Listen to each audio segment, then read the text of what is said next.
Hi, so I'm going to be teaching you guys today how to make a shoebox habitat. A habitat is a natural home or environment for a species or a specific animal. It usually consists of three important elements of a habitat. That is source of food, source of water, and source of shelter. Because those are the three essential things that we as people and other creatures need to exist. And a replica or a model, they're basically just a copy of the habitat that you've chosen. It can be bigger or it can be smaller. So I decided to take my habitat and to make it a larger replica of a very small habitat, right? I chose a caterpillar. If I wanted to make an actual habitat for a caterpillar, it would be very, very small. So I decided to scale up. And scaling up basically means it's the same idea as like zooming in on a photo, like on your tablet or your phone. You might zoom in so that the picture appears bigger, but it's really something that's smaller. So I'm gonna do that. But let's say you chose an animal like a giraffe or something. Giraffes are way bigger than shoe boxes, so you have to zoom out, right? Like on an image, you would zoom out to make the giraffe smaller. So it's like you're zooming out, and that's what you have, a scaled down version. You may be wondering, why is this important? Why do we care about habitats? Well, habitats are really, really important because that's an animal's source of food, shelter, and water. And an entire species can rely on just a small area of habitat. It can have so much life, even though it's very small or it doesn't look like it. If you're not sure what kind of habitat your animal lives in, do a little research. Scientists have to do it all the time. It's just part of the process. Now it's time to go collect your materials.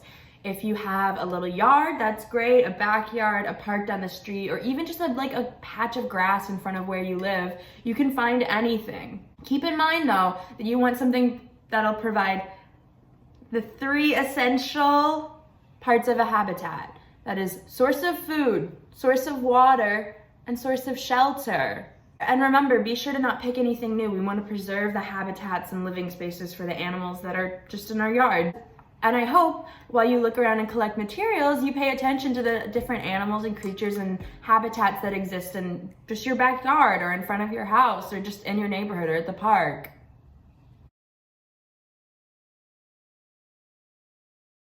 Okay, so this is materials I got. I grabbed some soil. It got some rocks, little pieces of bark. I have a lot of leaves and weeds and pieces of grass, and I have my shoebox.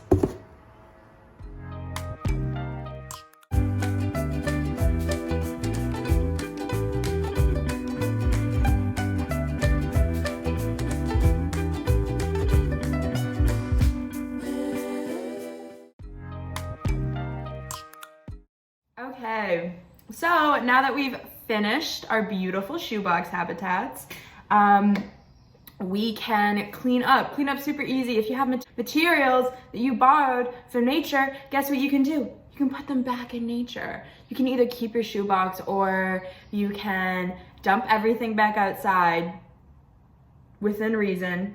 No littering. No littering. Now that we finished our activity, it's time to talk about why this matters and do a little reflection. You don't have to have an answer for all the questions. You don't have to know everything, but this is just to get you thinking. So why is it important to include things like water, shelter, and food? What does that do for our animals? Why is that important in a habitat? What is a habitat? Like I explained a definition for it, but what is your definition of a habitat? How do you want to describe it? And what's an example of a habitat near you? It could be like, is there a lake by your house where there's lots of fish? And what's that habitat like? What's your habitat, right? Where do you live? How do you get shelter, food, and water? Another thing is, what type of threats does your animal experience in this habitat, right? So we've talked about all the things that help it survive, but the circle of life still exists. So what animals or predators or even humans are a risk to your animal and their habitat? What are some reasons for habitat destruction in your area? Why is it important to conserve habitats for these animals, right? And that's it. So thanks so much for watching.